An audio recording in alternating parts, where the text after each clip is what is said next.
ప్రస్తుతం మనతో పాటు ప్రముఖ విశ్లేషకులు ఎమ్మంది రామారావు ఉన్నారు. ఆయనతో మాట్లాడదాం. నమస్తే సార్. నమస్తే అమ్మా.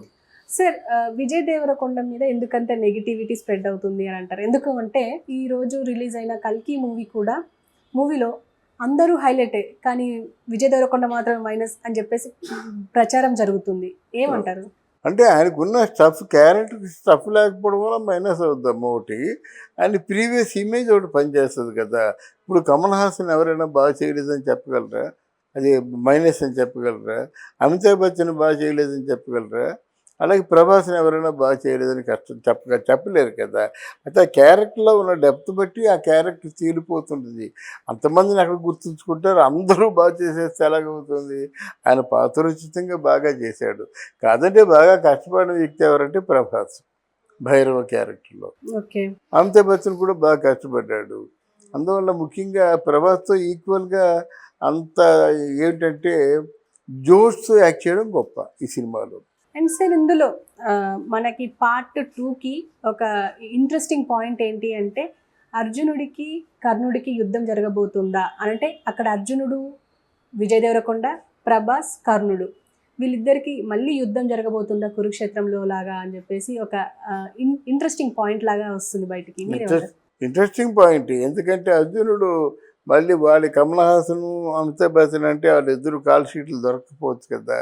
ఉన్న వాళ్ళలో అర్జునుడిగా విజయ్ దేవరకొండ పెట్టుకుంటారు. మొదటి నుంచి కూడా కర్ణుడి పాత్ర, మంచి పాత్ర, పెద్ద పాత్ర, గట్టి పాత్ర, కర్ణుడి పాత్ర ప్రభాస్కి ఇచ్చారన్నమాట.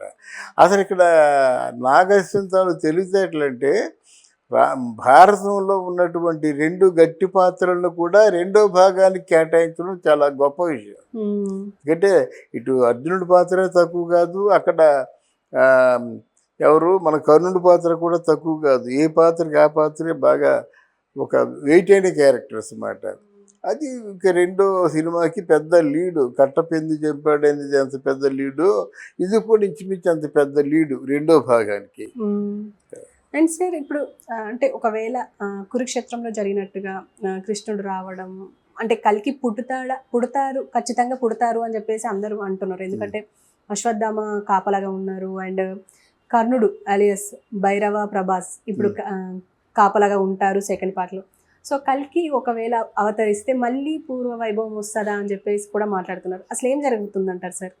అంటే కల్కి మళ్ళీ పుట్టాలి కదా, పుడితే కానీ కథ లేదు కదా. మనం మెయిన్ టైటిలే కల్కి కదా. కల్కి పుట్టిన తర్వాత మరి కథని ఏ విధంగా మలుస్తాడో మనం చూడాలి.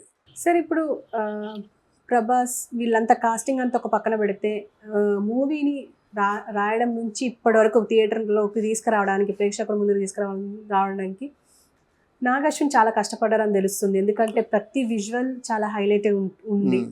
అయితే నాగశ్విన్ ఇలా అందరి నోట్లో నానిపోతున్నారు ఇప్పుడు ఈ మూవీతో. మహానటి ఒక ఎత్తు అయితే ఇప్పుడు కల్కి ఒక ఎత్తు అయిందంటారు. మీరేమంటారు? అని నాగశ్విన్ చాలా అంటే ఎప్రిషియేట్ చేస్తున్నానండి. ఎందుకంటే ఆయనకి అసలు ఈ కథలతో టచ్ ఏమి ఉండదు అనుకుంటా. ఆ కథ ఎత్తుగడే మహాభారతానికి 2080కి ముడిపెట్టాడు. అది చాలు ఇంట్రెస్ట్.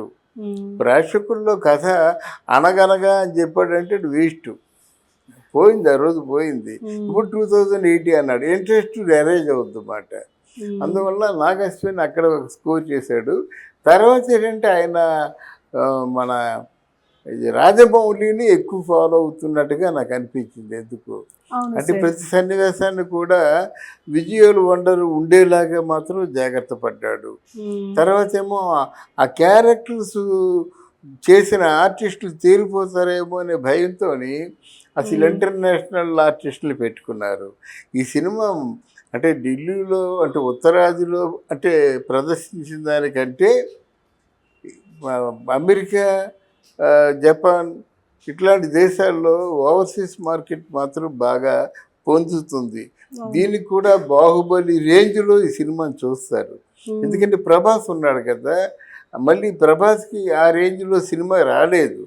సాహో, రాధేశ్యామ్, ఆదిపురుష్ వచ్చినప్పుడు కూడా ఆశించినంత విజయాలు పొందలేదు. ఇది తాజాగా వచ్చి చాలా బాగుంది, వాళ్ళకి అభిమానులు మరొక 2 ఉన్నారు కనుక ఈ సినిమా మీద మూతి పెరిగేలాగా డైరెక్టర్ జాగ్రత్త పడ్డాడు. అండ్ డైరెక్టర్ ముఖ్యంగా అన్నిటికంటే మించి అశ్విని దత్ అంటే వైజయంతి సంస్థ ఆ అశ్విని దత్కి తర్వాత ఈ డైరెక్టర్ తాలూకు అశ్విని దత్ కూతుళ్ళకి మంచి టేస్ట్ ఉంది.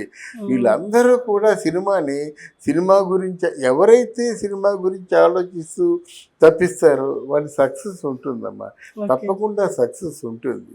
అందువల్ల వీళ్ళందరి తాలూకు కలెక్టివ్ ఎఫర్టే మన తాలూకు కల్కి.